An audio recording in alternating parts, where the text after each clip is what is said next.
फैशनी में आप सबका स्वागत है। तो बिहार बोर्ड का आज हम इतिहास का दूसरा अध्याय क्या, कब, कहां और कैसे लेके आए हैं, इसके अभ्यास प्रश्न को देखेंगे। तो आइए की प्राचीन का निर्धारण किस विधि से किया जाता है, तो वो क्या हो गया, कार्बन 40 पद्धति। ख नंबर क्वेश्चन है, उत्तर भारत को दक्षिण भारत से कौन सा पर्वत अलग करती है, तो कौन सा पर्वत है, विंध्या पर्वत। हमने बताया था कि विंध्या पर्वत जो है भारत उत्तर और दक्षिण यानी कि दो भागों में विभाजित करने का कार्य करती है। नेक्स्ट ग नंबर क्वेश्चन था, चावल का प्राचीन प्रमाण कहाँ से मिलता है, इसका उत्तर हम लिखे हैं कोलाह डीवा। खाली स्थान को भरे, तो यहाँ पे है रिक्त स्थान क्षेत्र के अधीन विशाल साम्राज्य की स्थापना हुई थी, तो ये क्या हो जाएगा, दक्षिण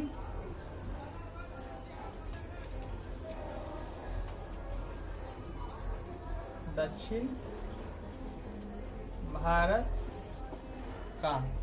आगे बढ़ते हैं, भौगोलिक दृष्टिकोण से भारत को रिक्त स्थान में विभाजित किया जा सकता है, तो कितने भागों में, 4 भागों में विभाजित किया जा सकता है। ग नंबर क्वेश्चन है, डॉक्टर खाली स्थान था ने कुम्हारा नामक स्थान की खुदाई की थी, तो पटना में कुम्हारा नामक स्थान की खुदाई डॉक्टर स्पूनर ने करवाया था, जिसमें मौर्य वंश के कुछ अवशेष महल का कुछ अवशेष मिला था। आगे बढ़ते हैं, आधुनिक काल का प्रारंभ कब से माना जाता है, तो ये हम लिखे हैं 1750 ईस्वी से, यानी 18वीं सदी के उपरांत। आगे बढ़ते हैं, यहाँ पे रिक्त स्थान था क्षेत्र में महाभाषणी संस्कृति का निर्माण हुआ था, तो वो क्या हो गया, ब्राह्मगिरी। यानी कि ब्राह्मगिरी कहने का मतलब हो गया कि ब्राह्मगिरी गिरी क्षेत्र में क्या हुआ था, महाभाषणी संस्कृति का क्या हुआ था, निर्माण हुआ था। और यहाँ पे जो है महाभाषणी संस्कृति का मतलब ये होता है कि किसी भी मरे हुए व्यक्ति को दफनाकर उसे पत्थरों से घेर दिया जाना। आगे बढ़ते, रिक्त स्थान को सुनिश्चित करें, यानी कि खासी का मतलब क्या होता है, जनजाति होता है। खासी क्या है, जनजाति है।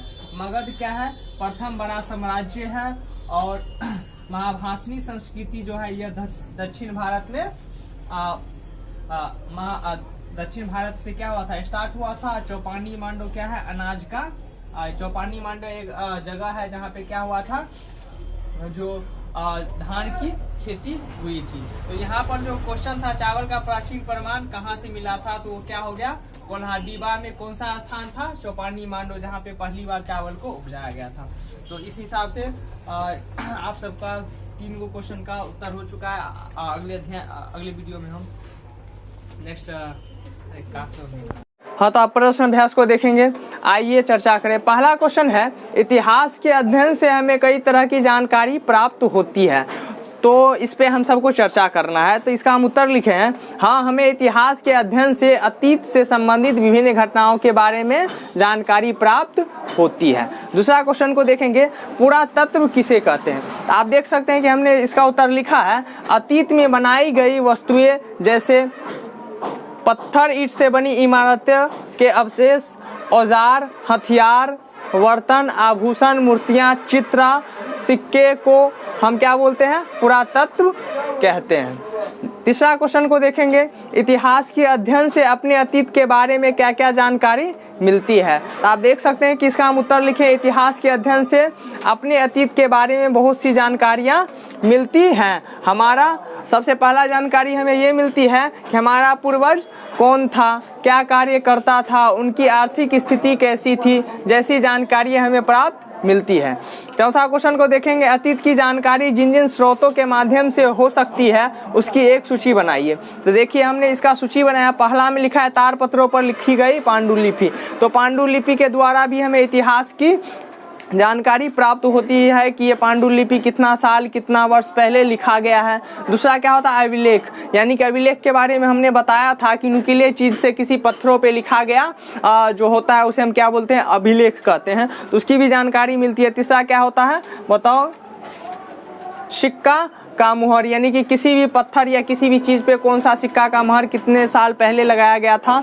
तो ये सब पुरातात्विक कोई भी जो होती है वस्तुएं होती है उससे हमें जानकारी इतिहास के बारे में उसके इतिहास के बारे में जानकारी मिलती है। तो 5वां क्वेश्चन को देखेंगे, देश का नाम भारत और इंडिया कैसे हुआ। तो इसका हम उत्तर लिखे हैं लगभग 2500 BC। BC मतलब क्या, ईसा मसीह के जन्म से पहले।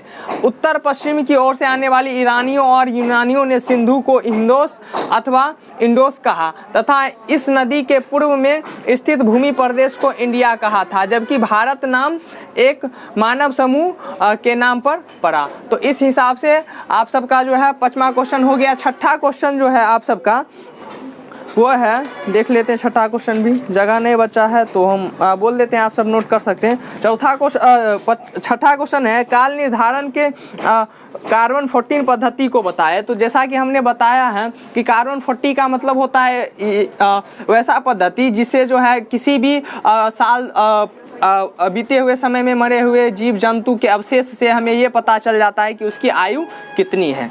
तो इस हिसाब से हमारा जो है इतिहास क्लास 6 का अध्याय दूसरा का पूरा प्रश्न उत्तर हो गया है। यदि आपको वीडियो अच्छी लगती है तो प्लीज़ सब्सक्राइब करें। धन्यवाद।